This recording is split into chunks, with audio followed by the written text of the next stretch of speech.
smell it all over the neighborhood. That looks just like the back of my car. It actually is. That's a 2-into-1 Volvo exhaust. It's a 4-cylinder Volvo. It's got a 2-into-1, and that's the 2-into-1 junction is inside the neck there. It's about at the epiglottis area. Yeah. So that's why we've got that beautiful curve there. That's right. This is airtight, this little arrangement here? In theory, it's airtight. It was airtight for about a week. I put a special seal, but the galah got to it. Oh, right. And now it leaks like a sieve, but... You ever thought of, barbecuing the galah?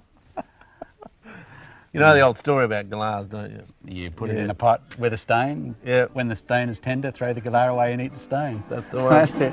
You can barbecue chicken, you can barbecue lamb, you can fried potato, or you can smoke a ham. Yes, you can. Well, barbecue is mighty good. Now I'm going to break rule number 1 of barbecuing. Mucking around with the meat. I have a feeling these are actually a little bit hot. So I'm going to put them up in the sort of smoke... The cool compartment. The cool compartment, That's thanks right. Don. Yep.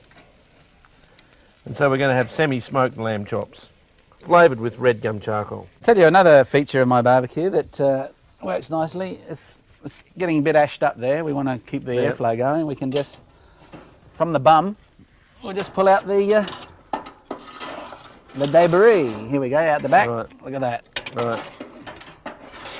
So we've got... I hadn't realised bum control is very important in this barbecue, Well, isn't it it? can get a bit clogged. Well, when I start cooking, you can smell it all over the neighborhood.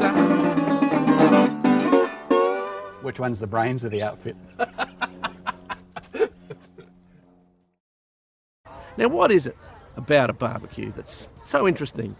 Is it just because it's a feast of the senses, the sizzle of the meat, the smell of the wood, and the flesh burning? It's got everything for the senses. Or is it because it's about the fact that you have provided for your family? You're like a kind of Tarzan going, I have provided, and you're sending a smoke signal out to the neighbours. What is it about a barbecue that engrosses people? Anyway, we're going to find out, and we're going to make ourselves a fantastic barbecue. Ooh, yeah. Oh, wheel rim, that's not bad. Oh, yeah, look at that. That's sacrilege. People don't know what they're throwing out. Now, what has a scrap metal yard got to do with barbecuing? Well, any fool can go to a barbecue cosmos or barbecue universe, some huge barbecue shop, and pick themselves up a $1,000 super duper barbecue. But here at a scrap metal yard, you can pick up the basis for a totally unique barbecue for a song. What else have we got here?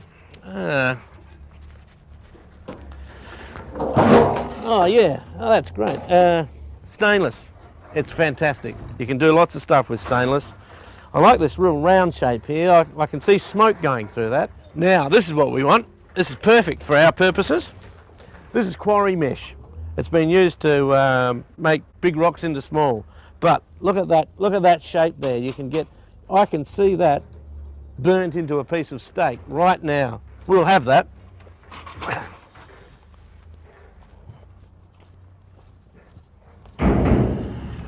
Our guest barbecue builder this week is Richard.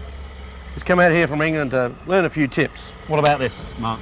No, that's no good. You can't cook on copper, because copper, when you fry food on it or grill food on it, it tends to impart a few very unpleasant chemicals to the food, unless it's been tinned, of course. But these old hot water systems are very attractive and they sound good, but they're not for us. Your foot all right? My foot's fine. I quite like the idea of having a kind of chimney on there. What about using something like this? Just Well, it's a bit of a worry. I mean, have a look in there. I mean, you can see that some very unpleasant toxic chemicals have probably been in there. Could have used that. Yeah. Oh, that's not bad. Not bad. That's nickel copper out of the bowl. Yeah, yeah. You don't want to cook with that though, do you? What? You don't want to use that for cooking though. You couldn't use that for bloody cooking, mate. Now look at this. There's a wheel rim is a great basis for a barbecue. You can actually weld a whole bunch of them together and actually make a kind of oven, right? Or you've got the basis for something you can sit a fire in and get a draft underneath. So you can put your charcoal in there, Yeah, and then a that's right. little yeah. mesh over the top. Over the top of some kind. And very good steel, and they'll last a hell of a long time. And I tell you, cheap. They're about to throw all these out.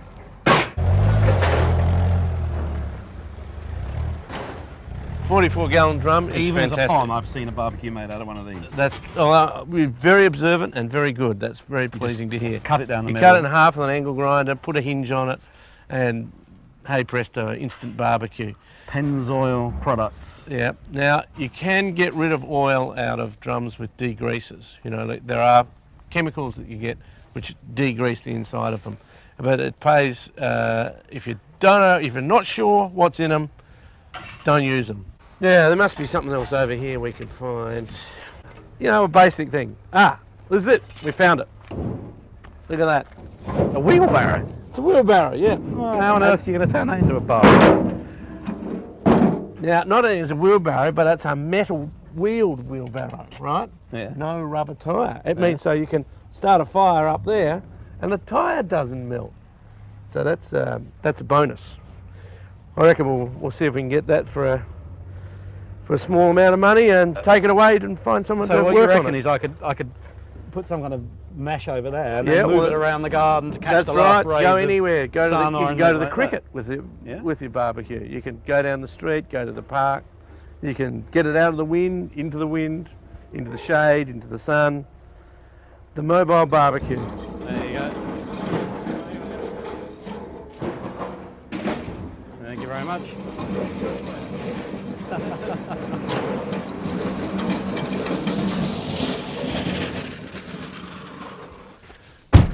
Well, we've got all our bits and pieces from the scrap metal yard, and we're taking them round to our friend Chris, who I like to think of as being a complete shed king. So what do you reckon? Lay one on top of the other and slice it to fit.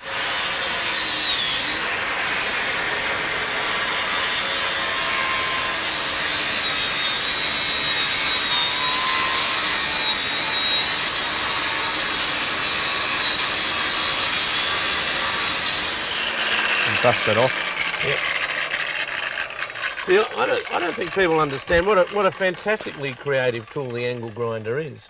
The things you can do with angle grinder are just fantastic. You know, the barbecue potential with an angle grinder is just endless, isn't it?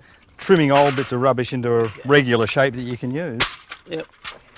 Should we take the wheelbarrow over to this? Or that over? Oh, that's a technical question. Yeah, throw the Let's wheelbarrow bring on the top wheelbarrow.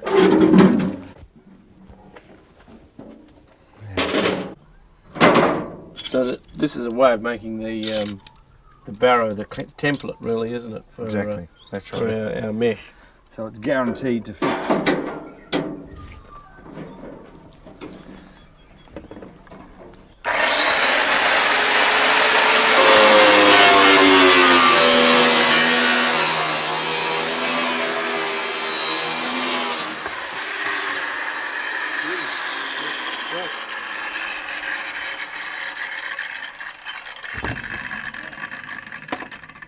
Okay. Beautiful. Nothing is beyond redemption in the barbecue do-it-yourself world. These old hinges that Chris had, they might look a bit rough. They've already been through one barbecue, but we're going to find a good use for them.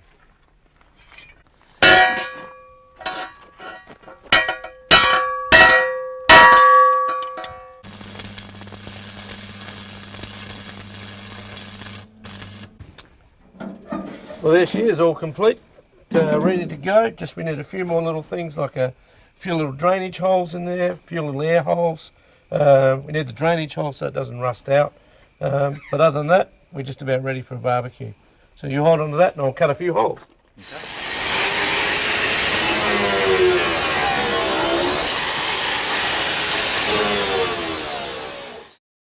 No matter how civilised we think we are, you can't beat a trip to the butcher's to bring out the animal in us. Once we had to hunt down the beast and kill it with a bow and arrow or a gun. Now you just bring out the credit card and point at it. Now look at that, bit of parsley there, bit of remnant grassland. That's meant to trigger some kind of genetic memory of us being hunter-gatherers on a savannah somewhere. Now, what do you reckon is good at the moment? Lamb chops are good. Nice season. Good. Good pastures. Yeah. Chef Dahlia's. Chef Very Dahlia's. nice. Yeah. Now tell us about Chef Dahlia's. You'll like Chef Dahlia's. Now this pack of clowns behind us here, we can see just a bunch of people having a barbecue. They're using a traditional electric council barbecue. The little electric barbecues, they're fine, but they're just a bit sterile. This is a living, breathing thing. Mucking around with a fire, you just can't beat it. I mean, you might not be able to muck around with the meat, but you've got to muck around with the fire just to make sure it's going to bring it alive, especially if the wood's a bit damp.